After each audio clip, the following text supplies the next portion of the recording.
Mr. Speaker, it's clear that the Prime Minister's foreign policy is a disaster and Canadians are paying for his mistakes. Our international partners have no respect for this Prime Minister, and why should they?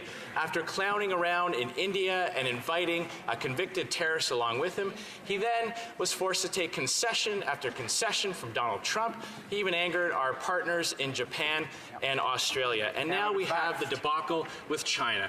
Why did the Prime Minister show such weakness and wait so long to fire his ambassador? The Right Honourable Prime Minister.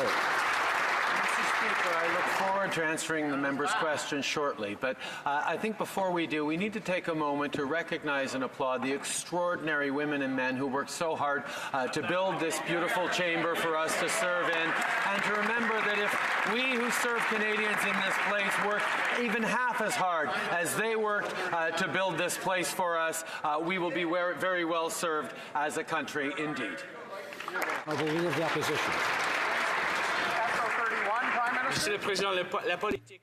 Mr. Speaker, the Prime Minister's foreign policy is a catastrophe, and Canadians are paying for his mistakes. A terrorist who was found guilty was invited to India. American steel and aluminum tariffs are still in place. The Prime Minister has insulted our allies in Japan and Syria, and now we've got this crisis with China. When will the Prime Minister stop making Canadians pay for his mistakes? Right Honourable Prime Minister. Mr. Speaker, we are working with integrity and firmness to ensure Canadians' safety and to ensure the liberation of the two Canadians who were arbitrarily detained in China. We're also going to be aiming for clemency for the third person who's detained.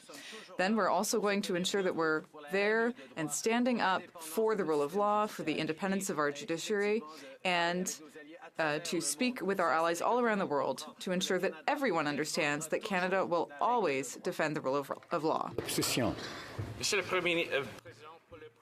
Mr. Speaker, for the Prime Minister, money is the least of his concerns. He's never had to make a budget for himself, and so it's not surprising that he thinks the budgets balance themselves. All that he knows how to do is to get deeper and deeper into debt. And who has to pay for it? Canadians. Mr. Speaker, when will this Prime Minister finally tell the truth and admit that because of his mistakes, he will cause taxes to be increased? The Right Honourable Prime Minister. Mr. Speaker, our plan was to invest in middle-class people and in our communities.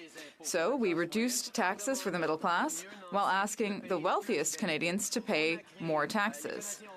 Canadians, or rather, we have created 800 million new jobs. We have excellent economic growth, and we have the lowest unemployment rate in 40 years. We are going to continue to invest in middle-class Canadians, while the Conservatives want to give benefits to the wealthiest because they think that that's how you create economic growth, but they're wrong. Mr. Speaker, it's not surprising the Prime Minister doesn't worry about Canadians' money. He's never had to worry about money. He's never had to balance a household budget, so he thinks that budgets balance themselves. He thinks he can borrow his way out of debt and that others should pay for his mistakes. So it's no wonder that the debt has grown 3 times more than what he promised. So why won't he tell the truth before the next election, that his wasteful spending and runaway deficits will mean higher taxes for Canadians?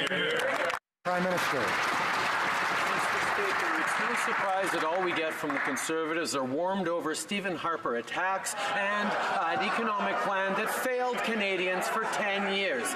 They continue to want to give tax breaks to the wealthiest, where we're focused on growing the middle class by investing in people and in their communities. We lowered taxes for the middle class and raised them on the wealthiest 1%.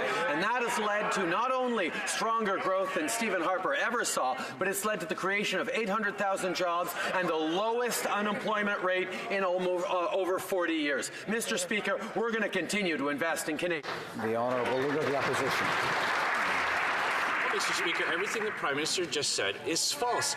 With his changes, the richest Canadians are paying less in tax, and hard-working Canadian families are paying more. And they're going to continue to pay more because government documents show that the carbon tax will rise 6 times higher than what the Prime Minister now admits, which means higher gasoline costs and higher home heating costs. Canadians are already paying for his mistakes, so why is he also covering up the real cost of his carbon tax from Canadians?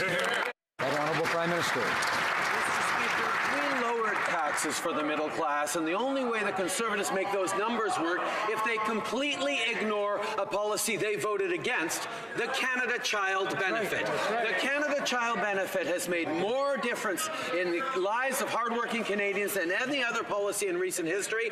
They voted against it, and maybe they don't want to talk about it because they plan to take it away from Canadians. Well, we are going to continue to invest in Canadians. When it comes to climate change, it's been 274 days since the member opposite promised a climate plan for Canadians. Where's that plan? The Honourable Member for Rimouski-Nejet, Timisquote.